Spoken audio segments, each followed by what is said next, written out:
Brasil tem que se decidir, né, amigo? Essa que é a grande questão, né? Porque esse lance de equidistância que o Itamar fala tanto, os Itamaractecas falam tanto, ela acaba dentro da década de 50, ou seja, quando você tinha Estados Unidos e União Soviética, poder entregar para o Brasil o que o Brasil quisesse. Hoje não é nenhuma questão que eu gosto da China, não. Eu sou pragmático. Se os americanos quiserem fazer conosco quiser reconstruir a nossa indústria de produtores, eu tô dentro, eu vou dar um beijo na boca para os americanos, né? Não estou no problema com isso. O que existe é uma crise dessa globalização capitaneada pela finança americana. Isso é crise.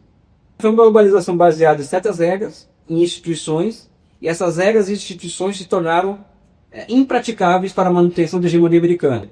Em que mundo, baseado em regras e instituições que funcionam, cabe uma hegemonia como a americana? Nenhum.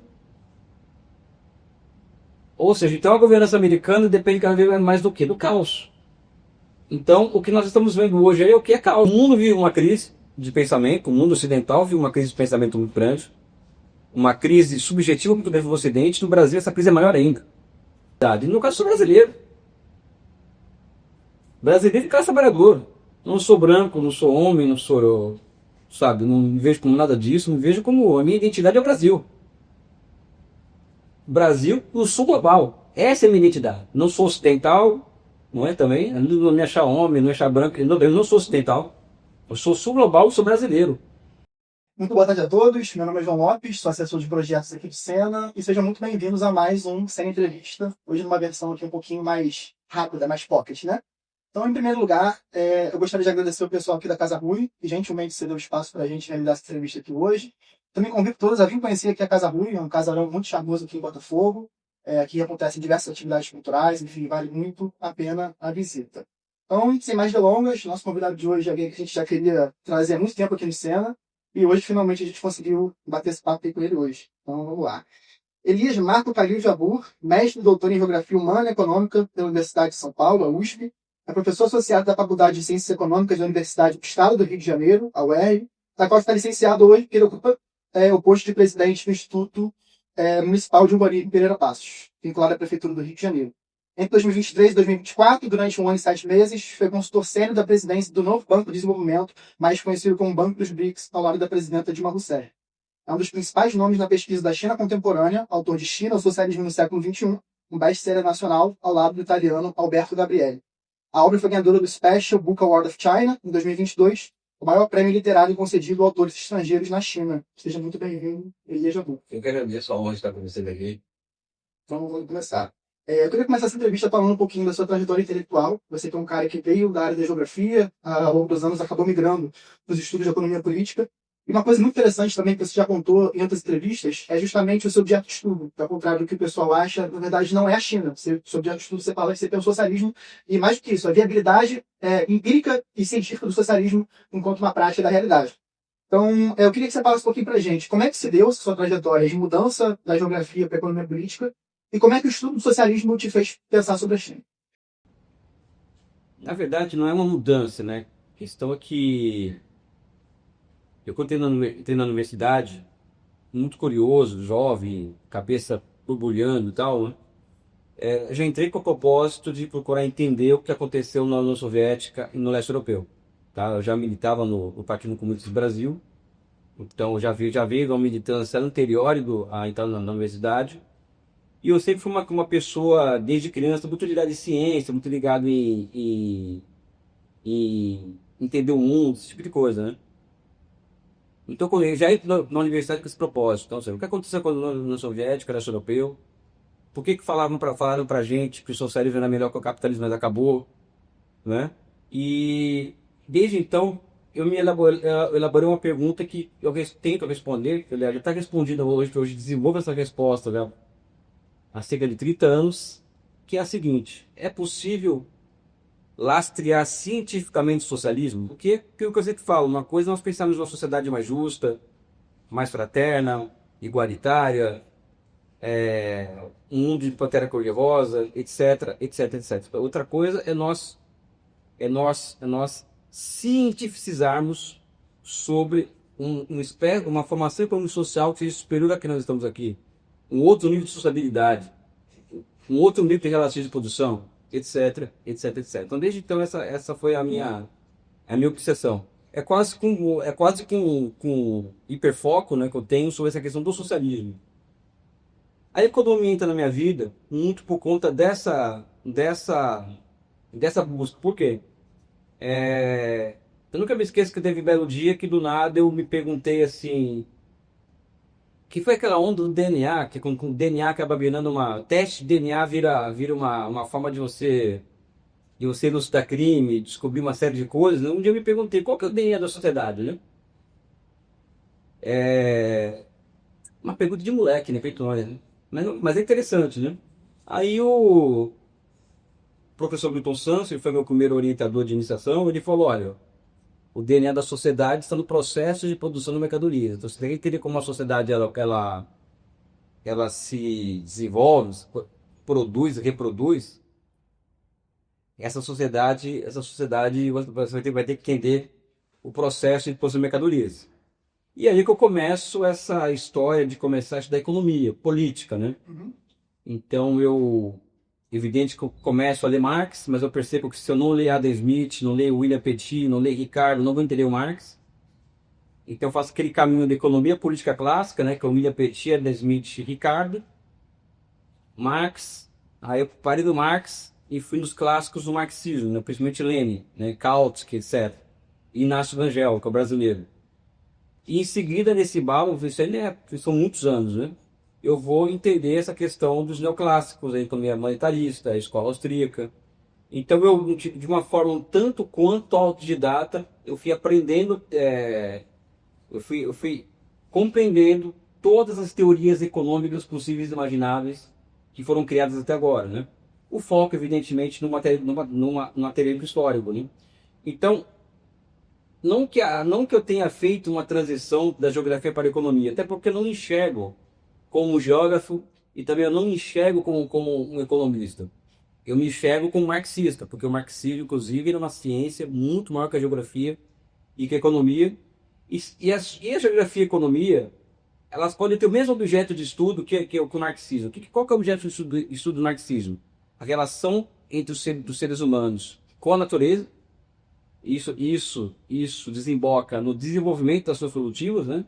E a relação dos seres humanos consigo mesmos, que desemboca nas chamadas relações de condução, que por sua vez, de um lado, faz emergir uma base material da sociedade a partir das suas produtivas e por outro lado, a superestrutura a partir das relações de produção. Então, o meu caminho é um pouco esse de a minha trajetória é essa, mas se eu fosse me titular como alguma coisa, eu gosto muito de história, né? Então, eu não sou um historiador, mas eu sou como um marxista, eu busco na raiz dos fenômenos. Então, acho que é fundamental ter visão do processo histórico para tudo, né?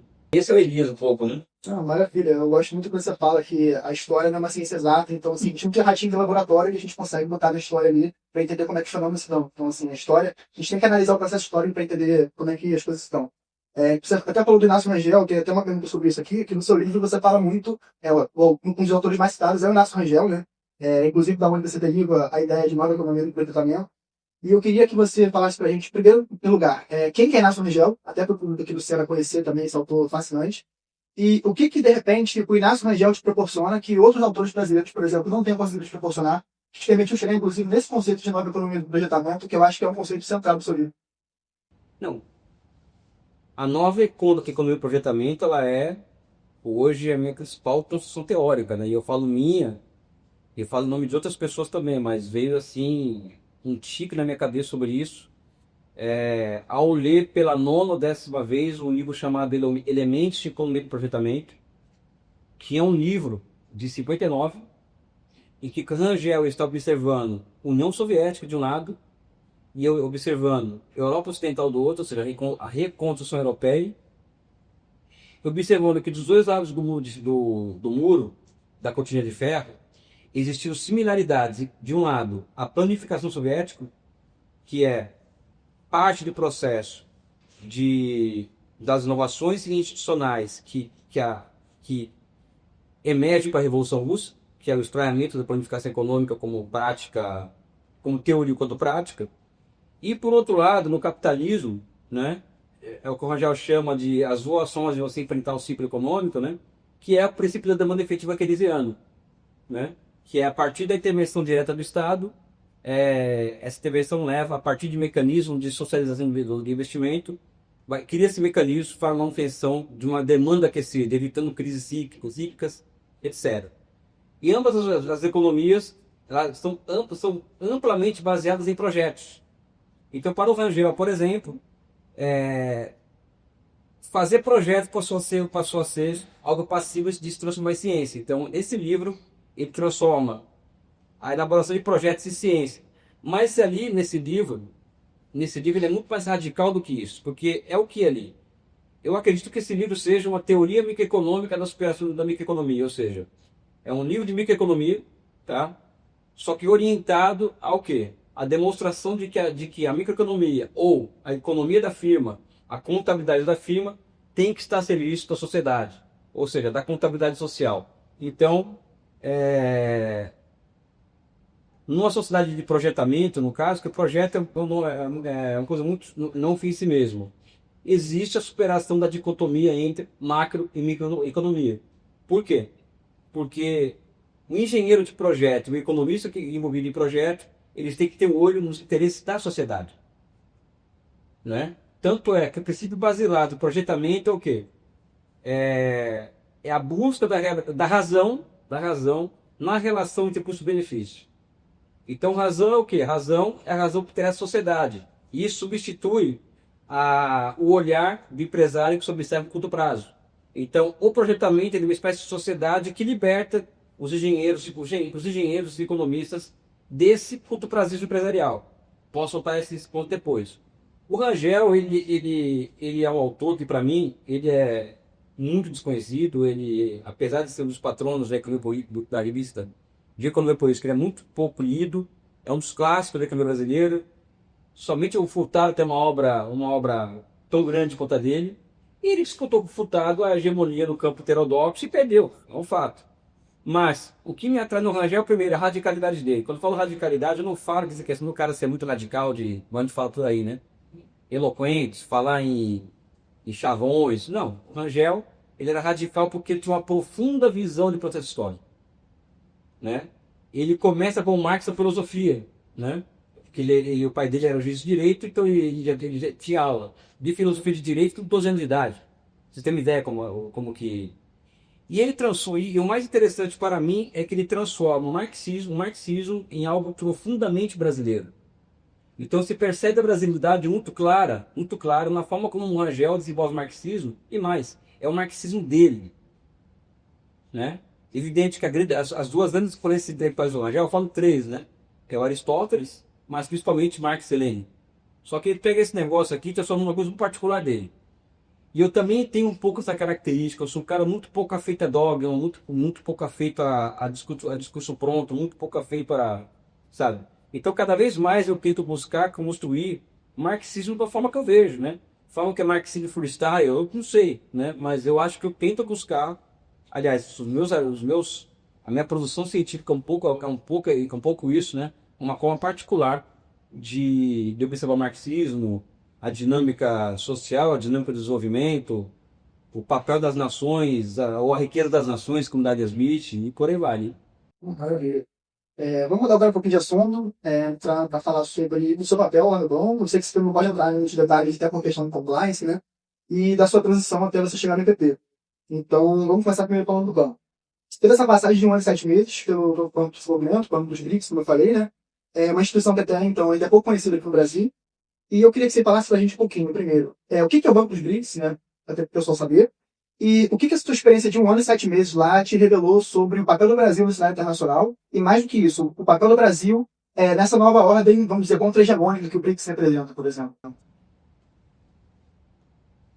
Cara, primeiro foi uma experiência absurdamente gigantesca, não? É algo que ainda não sei, eu não tenho condições nem inteligência acumulada ainda para ter uma métrica no ponto do quão importante foi isso para mim.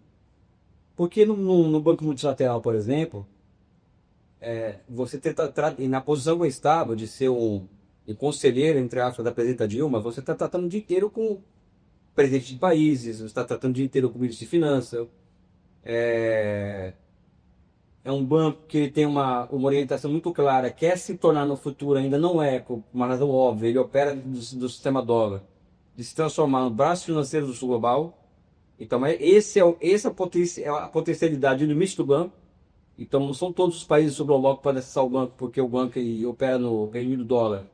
E se você colocar para a Venezuela no banco, o rating do banco vai cair, então o seu crédito vai ser mais caro no mercado de capitais. Então essa é uma contradição muito latente que o banco vive, essa contradição em si, né?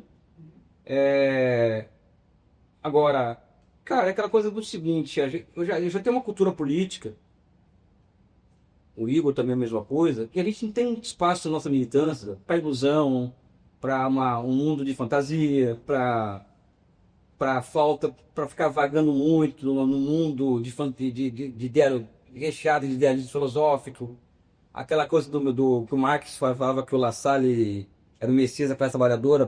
A gente não tem muito isso em da vida, a gente tem muita questão, é evidente. Nós temos um conteúdo teórico que ideológico, que baliza a nossa atuação política, né? Mas você não coloca na hora do dia a dia nem ideologia, nem princípio da mesa. E ali quando você está no banco desse, você tem que tomar ajudar as pessoas a tomarem decisões que envolvem US$ 1 bilhão, 1,5 bilhão de dólares. Você vai assinar uma decisão dessa com a presidenta. Cara, não tem muito espaço para esse tipo de coisa. Então ali, por exemplo, a gente está a gente tá no nível de prática, vamos dizer assim, e lidando com diferentes culturas, pessoas de diferentes países, cada um com seus interesses. Então, por exemplo, eu fui protagonista durante um tempo, de toda uma discussão sobre o sistema financeiro internacional dentro do banco, né? Então você tinha Índia, tinha China, tinha Rússia, tinha Brasil, tinha África do Sul, e muitas vezes com posições totalmente diferentes. E eu no papel de buscar síntese no meio dessa confusão, né? Então foi uma experiência, não sei nem como mensurar ainda, né? Eu cumpri minha missão no banco de 1 ano e 7 meses. Eu tive que voltar por conta de questões basicamente familiares, né? E também porque a gente chega uma hora que você fala, já está cumprindo a missão, não, sabe? E voltando ao que você disse no começo, até para corrigir, eu continuo dando aula na UERJ, né? Voltei para a universidade, dou aula do curso de uma graduação de Economia e Relações Internacionais. E nesse semestre, estou dando aula de Economia Brasileira Contemporânea, na pós em Economia.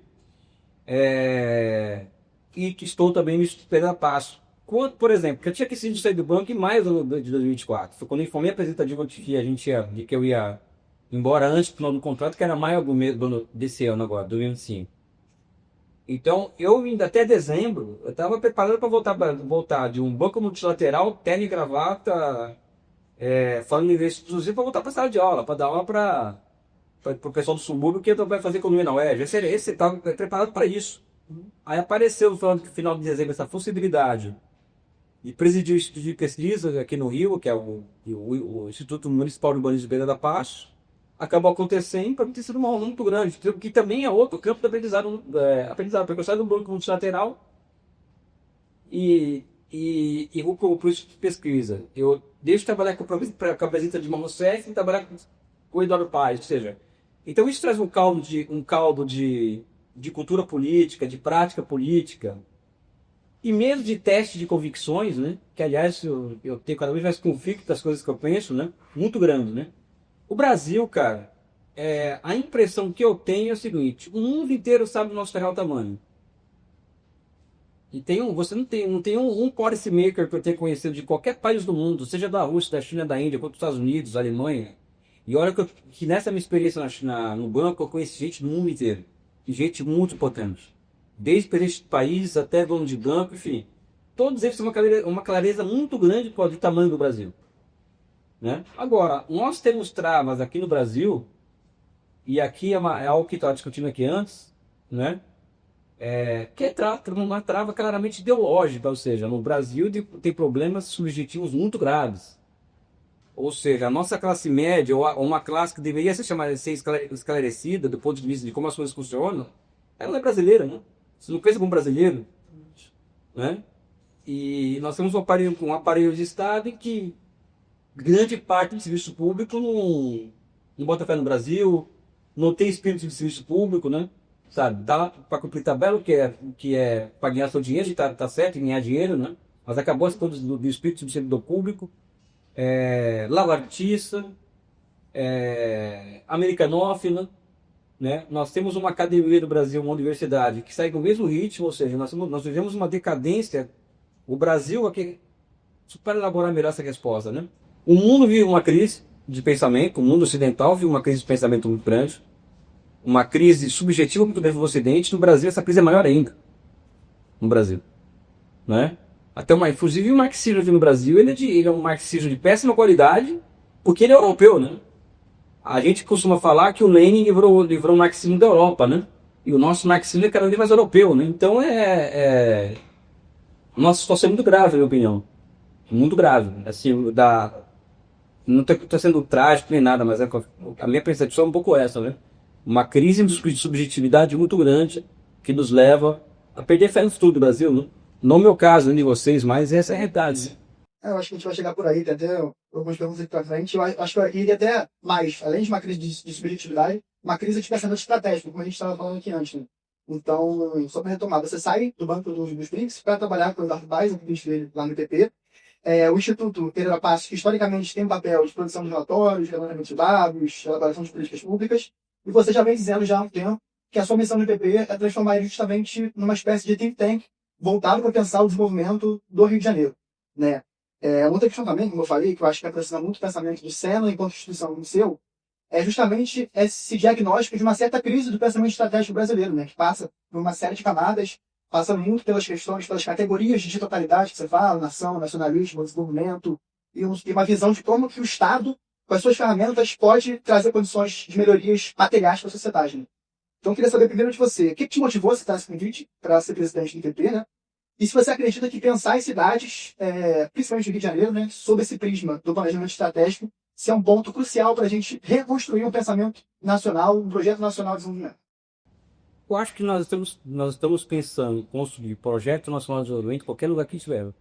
Se a gente estiver num boteco tomando cerveja ou tomando pocazé no meu caso, e nós estamos falando do Brasil, você já está fazendo alguma coisa em relação a isso, né? É evidente que você está no IPP, por exemplo, ou está no IBGE, ou no IPE, ou na Casa Rio Barbosa, ou na universidade, também você vai estar fazendo isso.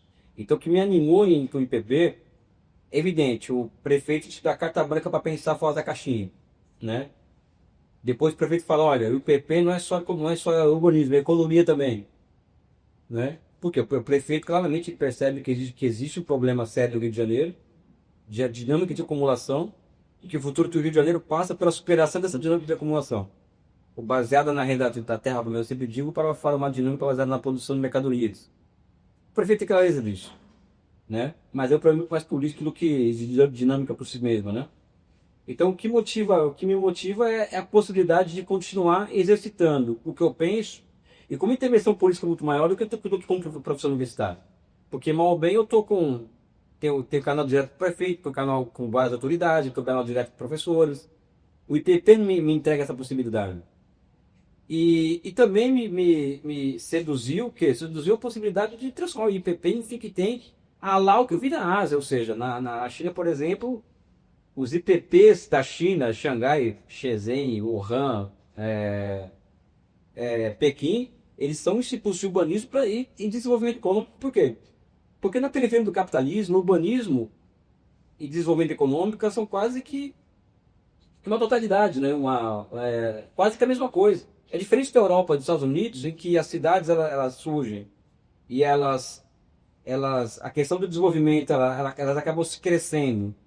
É, é, e depois surgem questões que envolvem o próprio urbanismo, né? Aqui não, aqui é chupar cana, subir ao mesmo tempo, sabe? É você criar uma cidade, possibilidade de você criar uma cidade que tem demandas sociais represadas absurdamente, porque o Brasil tem uma crise urbana muito grande, que é aquela crise, como é que chamava, que é crise de superpopulação agrária, que se transforma em crise de superpopulação urbana. Por quê? Porque a industrialização brasileira, no final da década de 70, passa a ser poupadora de mão de obra. Quando ela passa a ser poupadora de mão de obra, isso gera o quê? Uma crise nas cidades. né? Uma crise em que o exército do estado de reserva explode. Então, o que era uma questão agrária a anteriori passou a ser uma questão urbana a posteriori. E desde então o Brasil parou. E ao parar o Brasil, explodiu a questão urbana. Então você tem nas cidades, por exemplo, problemas de desemprego, problemas de segurança pública, que aliás, eu costumo dizer que a taxa de investimento na economia é uma curva proporcionalmente inversa à taxa de criminalidade, né? Programas de financiamento da reconstrução urbana. E mais recentemente, eu tenho falado muito isso, o país se industrializa de forma muito rápida, e o que por si só já é motivo de trazer várias contradições de múltiplas ordens para um processo mais rápido ainda de desindustrialização, né? Então o Rio de Janeiro perde, por exemplo, nos últimos 20 anos, perde 80% da participação da indústria de transformação no PIB carioca. Rapaz, isso é uma explicação fundamental para entender a explosão da criminalidade, do crime organizado, de quem domina o território brasileiro, né? Então acho que o PP pode cumprir um papel, que não é de hoje para amanhã, é projeto para 4 anos, e começar a pensar estrategicamente essas questões. Ele ainda não saiu para isso. O PP hoje é um gerador de dados, no máximo, um criador de índices. Nós queremos dar um salto dialético no papel do PP. Esse é o nosso objetivo. Maravilha. Vamos trazer agora para as questões mais contemporâneas. Você comentou muito bem, até na sua última live, o professor Boris também falou disso, da questão de uma certa crise do Ocidente, né? Queria fechar essa entrevista, então, falando do cenário atual. Questão do tarifaço do Trump, a gente viu agora nas últimas semanas. E o que você acha desse processo todo, de uma certa desglobalização, vamos dizer assim, e a figura do Trump, ela representa? Cara, é desglobalização e não desglobalização. O que existe é uma crise dessa globalização capitaneada pela finança americana. Isso entra em crise. Tá? Por que ela entra em crise? Porque essa globalização financeira, ela foi também comercial, porque as cadeias globais de valor, elas se espalham do mundo afora. Ela foi uma globalização baseada em certas regras, em instituições, e essas regras e instituições se tornaram impraticáveis para a manutenção da hegemonia americana, né? Então o que acontece hoje é o seguinte: qual que é a pergunta que temos que fazer? Em que mundo, baseado em regras e instituições que funcionam, cabe uma hegemonia como a americana? Nenhum. Ou seja, então a governança americana depende cada vez mais do quê? Do caos. Então o que nós estamos vendo hoje é o que é caos. Não tem uma racionalidade perfeita, não é assim. Eu acho, fase 1 do trumpismo, 2, não. Existe uma necessidade de gerar caos pelo mundo. E é um processo que começa no ano 2010, mais ou menos, 2011, quando são a Primavera Árabe, por exemplo, onde rola aquele período teste das evoluções das operações de guerra de quinta e sexta geração, que são as chamadas guerras híbridas, né? Sabe? Até hoje, em que o imperialismo, né? Quando fala imperialismo, fala uma categoria de análise, tá? Não é para falar de ordem. Imperialismo, socialismo não são palavras de ordem, categoria de análise. Em que o imperialismo ele tira o véu da hipocrisia. E, por exemplo, eu nunca me esqueço quando o Trump era presidente ainda, ele falou numa semana seguinte: Mike Pompeo falou, a Venezuela precisa ser invadida porque ela está violando os direitos humanos, né? Aí depois de 3, 4 dias fala o seguinte: a Venezuela tem que ser invadida porque tem uma questão democrática na Venezuela. Depois de uma semana ele fala: não, o nosso problema não é petróleo. Ou seja, ele perdeu o véu da hipocrisia. Então acho que esse mundo acabou, essa globalização acabou, só que tem uma outra aí aparecendo. Com muita força, que é uma globalização liderada pela China, a partir da iniciativa Cintura Rota, em que já está investido de 1 a 3 bilhões, dependendo da fonte, de dólares no mundo inteiro, né? Com conexão infraestrutural, setores industriais, investimento produtivo no mundo inteiro, que também cria uma outra globalização, e uma globalização que tende a transformar o sul global em um grande mercado regional. Então, esse negócio de desglobalização, temos que tomar cuidado com isso, eu acho. Acho que existe uma decadência de uma globalização baseada na finança americana, em prol de outra globalização que é paralela, que as duas estão aí, né? Que é baseada nessa noção chinesa de comunidade de destino compartilhado com a humanidade, né? Perfeito. O Brasil, na verdade, ele não adere ainda à iniciativa desse centro voto. Eu não sei nem se você pode entrar nesse assunto. Posso? Mas como é que você enxerga o papel do Brasil nessa disputa? Nessa disputa de duas globalizações, vamos falar assim, né? De uma globalização decadente americana, né? Da finança americana, e de uma tentativa de globalização chinesa com base nesses princípios que você mencionou. O Brasil tem que se decidir, né, amigo? Essa que é a grande questão, né?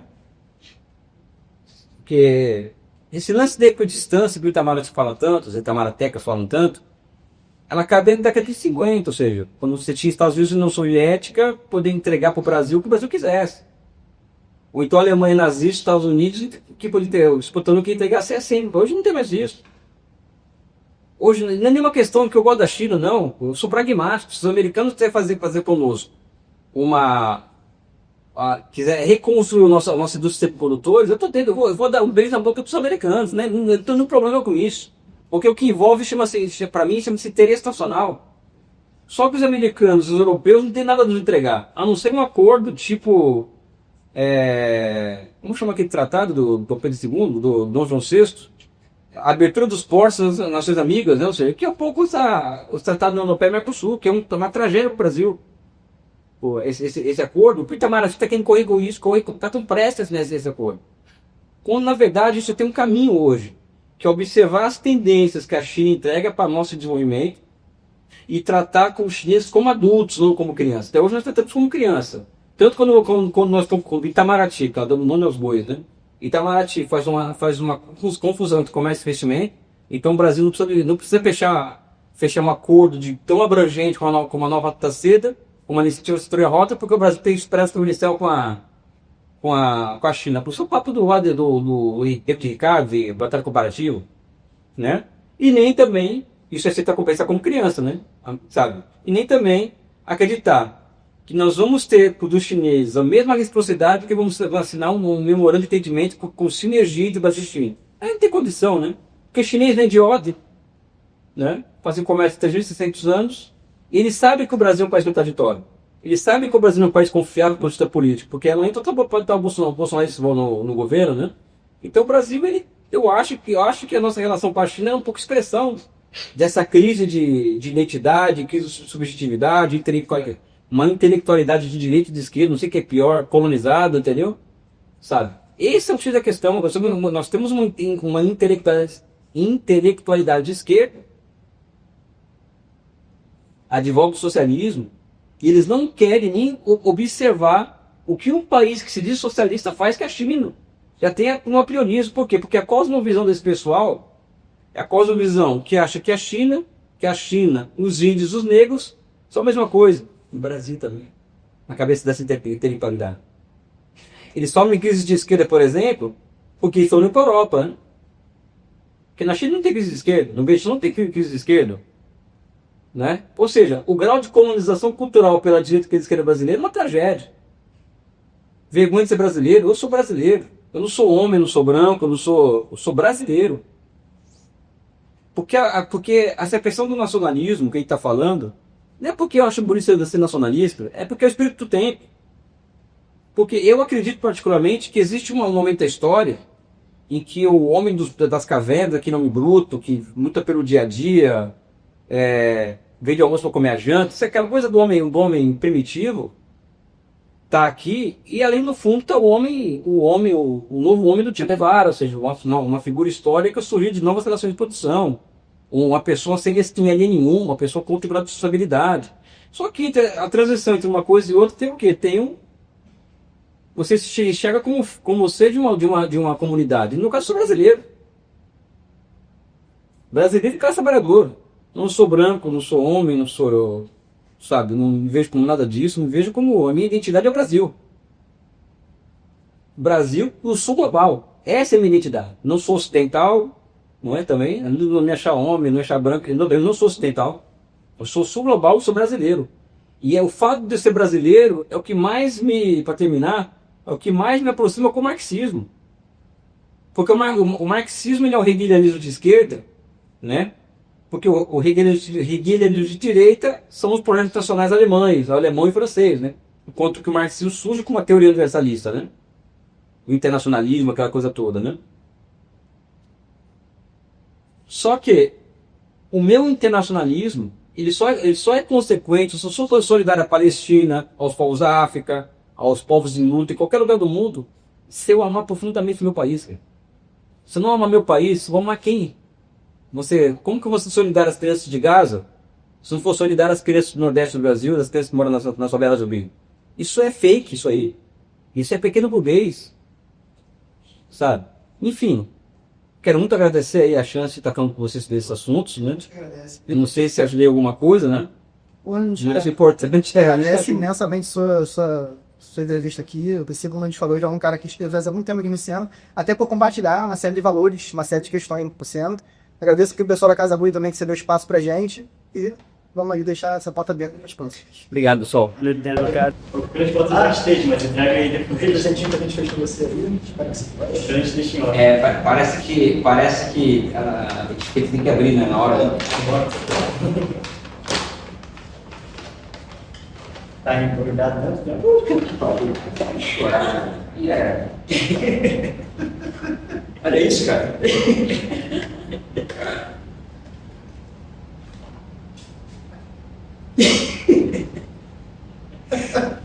Você consegue mostrar aqui? Gostei. Acho que dá pra ver. Tirar uma foto aqui.